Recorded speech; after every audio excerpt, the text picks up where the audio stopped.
YouTube family કેમ છો બધાને જય માતાજી સ્વાગત છે તમારું મારા એક નવો વ્લોગ મિત્રો આજ છે મારે ફર્સ્ટ વ્લોગ ને આ ભાઈ કેમ દાંત કાઢે ખબર છે આ એમ કે વિડીયો વાયરલ નહીં થઈ અને આ વિડીયો વાયરલ કરી બતાવો બધાને રિક્વેસ્ટ ચેનલને સબસ્ક્રાઇબ કરો વિડીયો કરનાર 1 લાખ વ્યૂઝ એવા દાંત કાઢે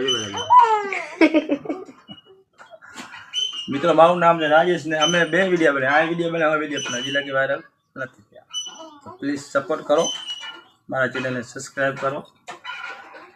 સબસ્ક્રાઇબ તો મારા 1000 છે પણ એક લોંગ વિડીયોમાં વ્યૂઝ નથી આવતા તો મિત્રો સપોર્ટ કરો દિલથી પહેલા કાક દિયા કરો ઢાકી દે હું આપણે